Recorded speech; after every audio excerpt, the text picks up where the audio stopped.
Hi, guys. Today we're going to be talking about the 10 stages of genocide. This PowerPoint is just an overview for the things that we're going to be working on for the next 2 or 3 weeks.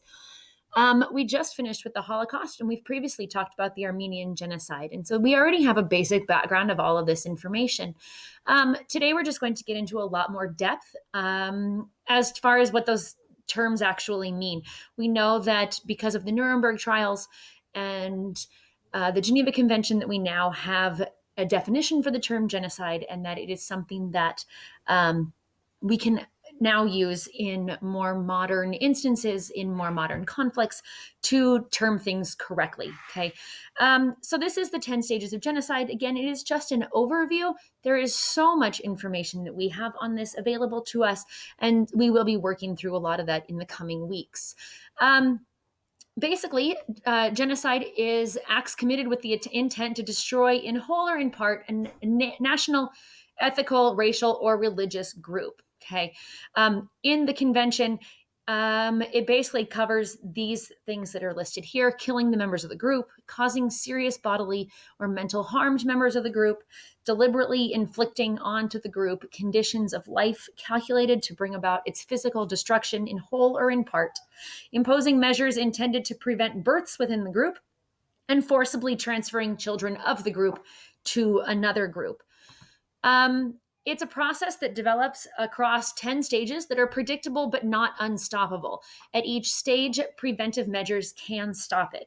It is important to know that the process is not linear. It doesn't start at the beginning and go through each stage until the end.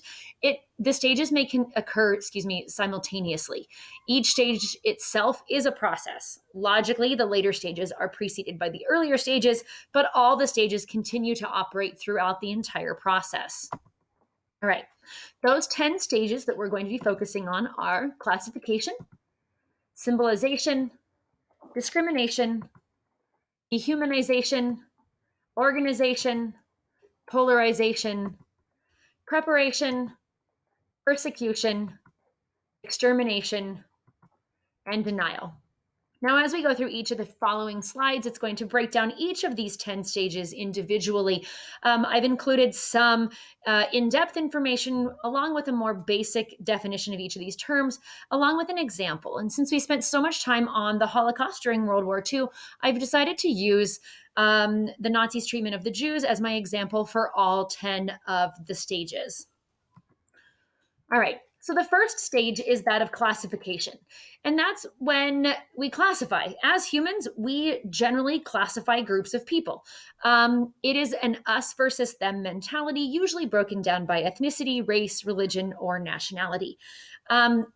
In this classification stage of genocide, the differences between people are not respected. There's a definite division between them, which can be carried out using different stereotypes or excluding people who are perceived to be different. The Germans and the Jews, the Hutu and the Tutsi, who we'll talk about later on. If societies are too segregated or divided, they are most likely to have some form of genocide. Right. Stage 2 is symbolization. We give names or other symbols to those classifications from the previous stage. We name people Jews or Gypsies or distinguish them by colors or dress and apply the symbols to members of the groups. Classification and symbolization are universally human and do not necessarily result in genocide unless they lead to dehumanization, which is a further stage. Throughout history, that idea of symbolization and classification is something that has happened throughout cultures. In this instance, though, it is a visual manifestation of hatred. Jews in Nazi Europe were forced to wear yellow stars to show that they were different. And then those examples in the pictures are that specifically of the Jews in Nazi Germany. All right, the third stage is discrimination.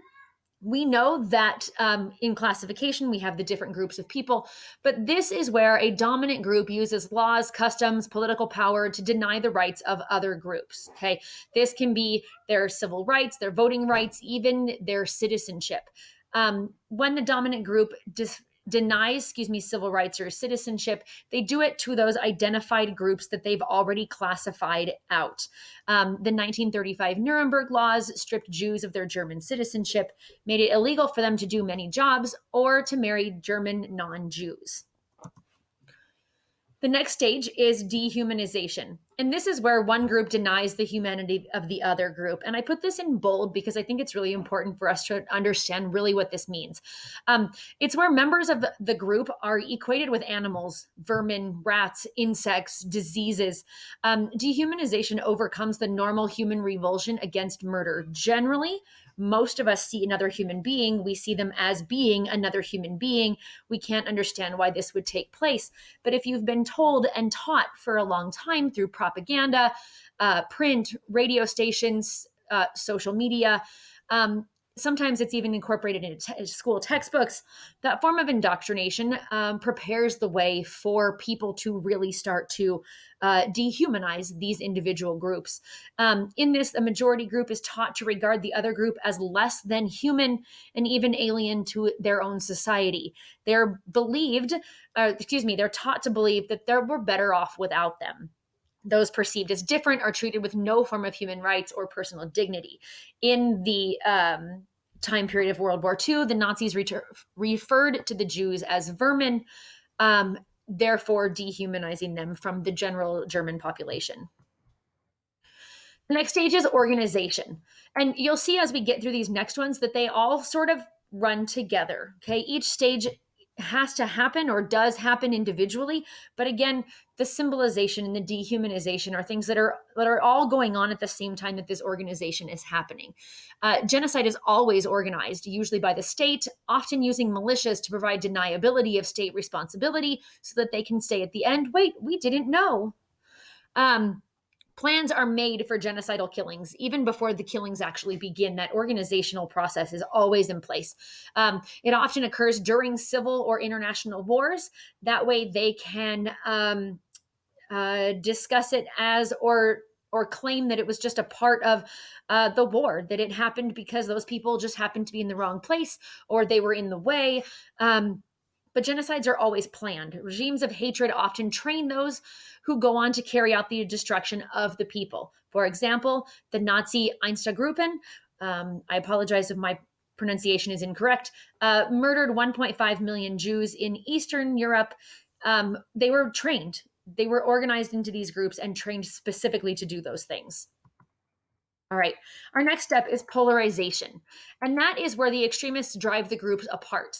Hate groups broadcast polarizing propaganda. Leaders in targeted groups are the first to be arrested and murdered. If all of your leaders are the first ones to go, it's very difficult for you to stay organized within each other. The dominant group passes emergency laws or decrees that grants them total power over the targeted group.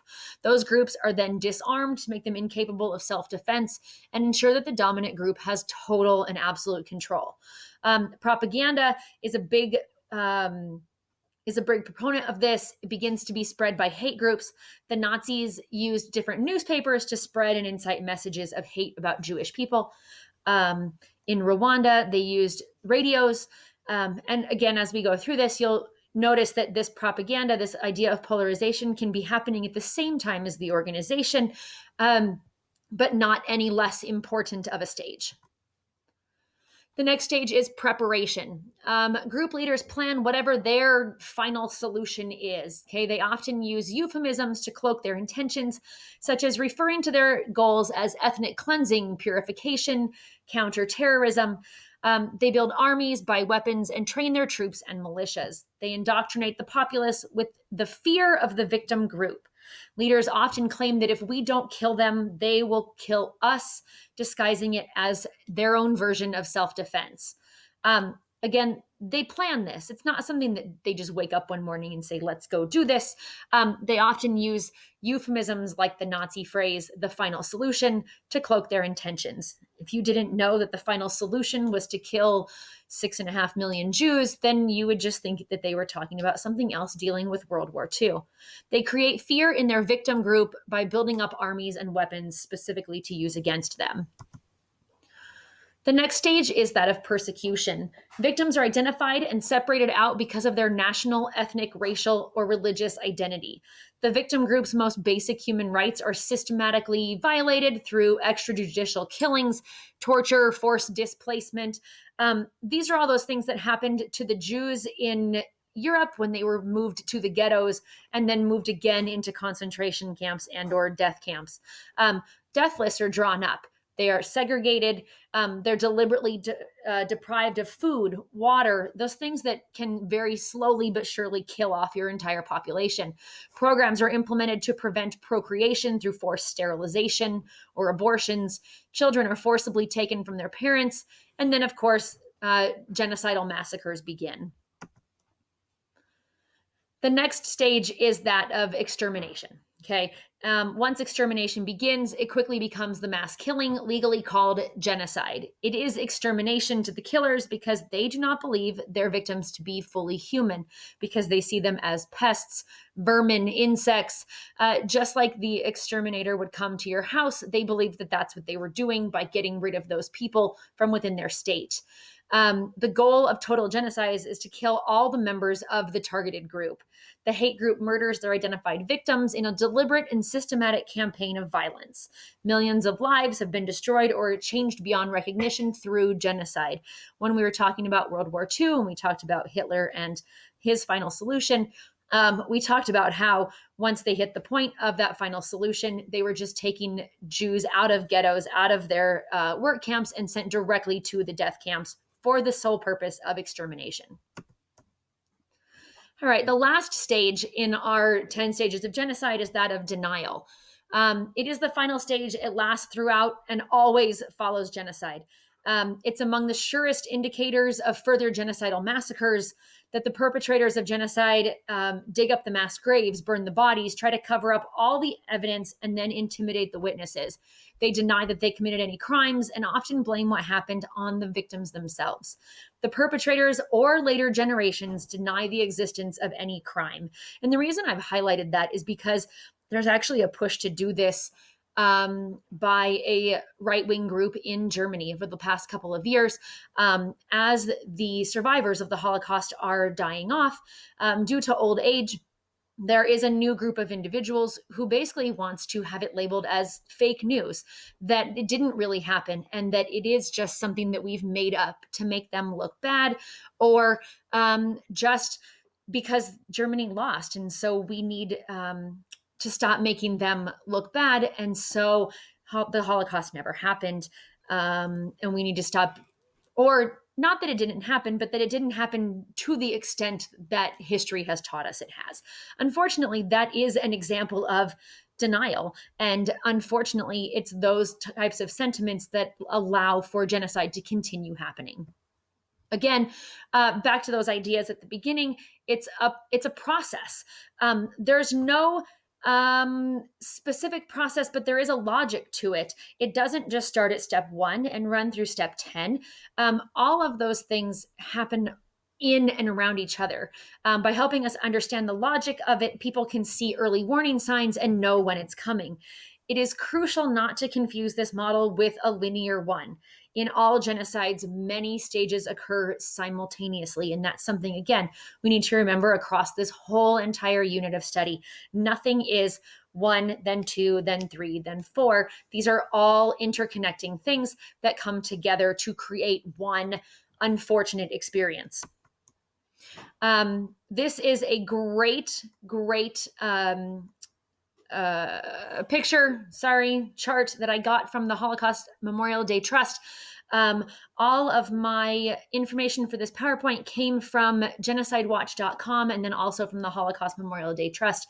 They have done an excellent job of breaking down each of these 10 stages, but then also discussing how these stages relate to all of the modern day genocidal conflicts, or even into conflicts that we wouldn't necessarily call genocide, but that have certain aspects of those things that have been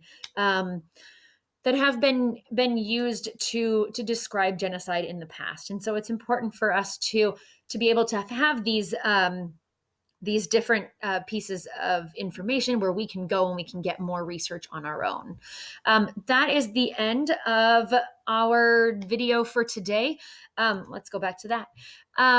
We are, again, going to be talking about this for the next few weeks. If you need to come back and watch this again, please do, over and over and over again. Unfortunately, genocide is something that we as a human race like to pretend doesn't exist.